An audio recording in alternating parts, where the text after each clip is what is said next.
there are Americans who were closely tied to Jeffrey Epstein. There's no question about it. And one of those individuals happens to be Les Wexner, the former CEO of Limited Brands. Now, Wexner testified in front of the House Oversight Committee this week, and it didn't go well. Let's just put it that way. Now, I should note that not a single Republican member of the House Oversight Committee showed up for Wexner's testimony, which I find very problematic and suspicious. But to be fair, when it comes to the Clintons, Democrats don't want to be there. Welcome back, folks, and buckle up. We're diving deep into the latest truth bombs dropped in the Les Wexner testimony regarding the Epstein saga. This isn't just about a rich guy claiming he was conned. It's about peeling back the layers of a truly disturbing onion, revealing just how deep the rock goes. Get ready to have your eyes opened, because we're here and you're gonna hear from the mainstream is just the tip of the iceberg. And we're here to call out the nonsense. Let's roll the tape. Just go show up. Okay, I'm sorry. So like, think about what you're messaging to your country. You are messaging to your country that you will provide cover for criminality, potentially like child rape, if the person who's suspected of carrying it out is in your party. And I think that's gross. But Anna, that's only for the Democrats. For the Republicans, Les Wexner, we have no idea if he's a Republican or a Democrat. No, I looked into it. He was a donor to Republicans. Okay. And but my guess is the Republicans aren't showing up not because of that, but because they think he's connected to Israel and they don't want to anger Israel. Wait, just so I understand this. So the real reason Republicans don't show up for a hearing on child trafficking and one of the most notorious criminals of our time is because they're afraid to anger Israel? Seriously? This is exactly why people are fed up with Washington. It's always about political posturing and protecting special interests, never about actual justice or the victims. Imagine telling your constituents, oh, we were too busy worrying about international optics to show up for a critical hearing on a pedophile ring. You know what? It's pathetic, really, truly, frankly, it's pathetic. And it shows where their priorities really lie. And I'm gonna tell you folks, it's not with us, that's for sure. Look, I don't know why they didn't show up. Comer apparently had some sort of health issue, that's the allegation. But I'm sorry, Nancy Mace, she's been vocal about the Epstein files. Why weren't you there? You weren't interested in Les Wexner's testimony? God forbid. What were you doing other than that? Like that wasn't important to you? Anyway, I digress. Let me move on to what we know about the testimony that Wexner gave. So he testified in front of the House Oversight Committee this week, didn't go well. Democratic Representative Robert Garcia stated that Wexner denied everything, and quite frankly, it would have been nice to see more remorse. According to those present for the testimony, Wexner did not plead the Fifth. So it's not like he was invoking the Fifth Amendment. He just kept saying that he doesn't remember things, right? He repeatedly stated that he could not remember various events. He also claimed that he was conned by Jeffrey Epstein, whom he did not consider a friend, and he stated that Epstein never trafficked any girls to him.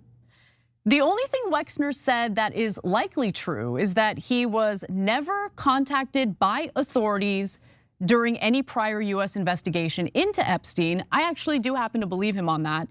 Here are some clips from the testimony. Did Mr. Epstein ever present you with women for your sexual entertainment? Absolutely not. At any time, did Jeffrey Epstein ever inform or represent to you that he was a part of any intelligence service of any nation, including the United States? Absolutely not. Would you characterize your relationship with Mr. Epstein, at least initially, to be solely business related? Yes. Did you at any time ever consider him to be a close friend? No. I think the perspective that I have now, and I think what's really important for this group to understand, is that as I look back at it, I was conned by the world Olympic all-time con artist. When was the last time you were in contact with Mr. Epstein? I have no recall. Has the FBI or DOJ ever directly contacted you or spoken to you about Epstein? Not to my knowledge. Never. Never. So take Wexner's claims with a grain of salt. I don't trust him. Maxwell, Epstein's co-conspirator, who is serving a 20-year prison sentence, once described Wexner as being Epstein's closest friend. And during the deposition, Wexner was asked why he once addressed a letter to Epstein as your friend Leslie. Here's the letter. You can see at the bottom, your friend Leslie. He says, dear Jeffrey, I wanted to get you what you wanted. So here it is. And then, just signs the letter. Yeah. So Wexner in his testimony said that he didn't know Epstein that well. Apologies, we had to blur it out. I was like, wait, why is there a discrepancy between what I see in my page versus what's in the graphic? There was a hand-drawn image of breasts. Sorry. Oh, but girls, he doesn't know anything about the girls. Oh, there was girls at Epstein's place? I had no idea, Les Wexner says. All right, so he says that he was barely friends with him. Okay, like that they were not that friendly. Ghislaine Maxwell says closest friend. The emails show very friendly. In fact, when Epstein gets busted, the Wexner back in 2008 writes him like, oh, you should have been more careful. That was your #1 rule about being really careful. Wait, why did he need a #1 rule about being careful and not getting caught? And you claim you don't know anything about what he's doing, and then you draw the breasts, and then you tell me you're not friends when Maxwell says you're the closest friends. But if you're not convinced by all of that, well, first of all, you're having logic problems. But second of all, he also handed over his entire fortune to Epstein, which is remarkable. Gave him power of attorney. For $1 billion. So look, people run family funds, people help manage things, but they don't get power of attorney. They don't have unilateral power to spend that money in any way they like. So I always assumed that Wexner was being blackmailed and that's why he turned his entire fortune over to Epstein. But it turns out, based on the emails, he was not being blackmailed at all, and he was great friends with Epstein. So handing over your fortune is incredibly strange unless you guys both had a similar purpose and you were serving the same master, right? And in which case, for the motherland, you do whatever you need to do, your fortune, blackmail, girls, whatever it is. And so, but my #1 issue here is the same as Anna's. He said that the FBI and the Justice Department never contacted him about Epstein. The FBI says he is Epstein's co-conspirator. So why did you never contact Epstein's co-conspirator? There is no good answer for that. There's only one answer for that.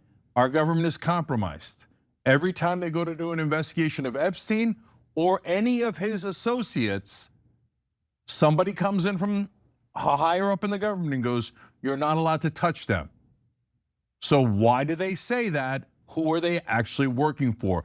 Exactly. Who are they working for? This isn't just a rhetorical question. It's the elephant in every room where powerful people operate with impunity. When the FBI calls someone a co-conspirator but never contacts them, that's not incompetence. Folks, that's a cover-up. It's like watching a magic show where the magician's assistants are just there to distract you while the real trick happens. The average Joe gets a knock on the door for a parking ticket. But these guys, nothing, just flat out crickets. It just screams that there are untouchables in our society, and our government is actively protecting them. It's truly a total sham. That's the #1 question in the Epstein case. Who are they actually working for? And look, again, our media is pathetic. There's cameras in every room. It's a classic honeypot operation. It's like— No, it gets worse, Cenk. Intelligence Agency 101. 101. Dropsite reported yesterday, and I covered it, that since Ehud Barak, former prime minister, was so close with Epstein and kept staying at his Manhattan apartment, the Israeli government had installed an entire surveillance system in Epstein's Manhattan apartment. Yeah, no. The Israelis have nothing to do with it. It must have been the Russians. That's why the Israelis put in the surveillance system. Yeah, where are those videos? And again, covered by Dropsite News and ignored by the rest of establishment media, because you can't say the word Israel. Boom. He said it best, and he's absolutely right. The mainstream media's silence on anything and everything that touches certain sensitive topics is deafening. They'll spin narratives, ignore facts, and outright lie to protect a preferred agenda. But all while pretending to be journalists that they're not. It's not just about Epstein. It's about every major story where the official narrative crumbles. If you're relying on network news for truth, wow, you might as well be getting your financial advice from a lottery winner. We have to seek out independent voices because the gatekeepers of information are doing everything to keep us in the dark. America, we need to wake up. You can't say it.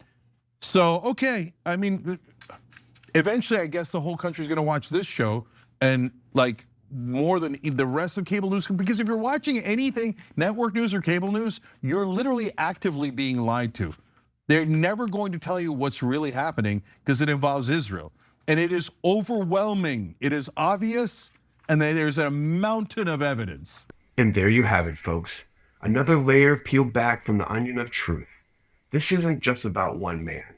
It's about a system that protects the powerful and preys on the vulnerable. With our media often acting as their unwitting, or sometimes very willing, accomplice. Don't let them control the narrative. Dig deeper, ask questions, and share this video if you believe in uncovering the truth. Hit that like button, subscribe, and let us know your thoughts in the comments below. We need to keep this conversation going. And as always, stay vigilant, Patriots. Stay vigilant.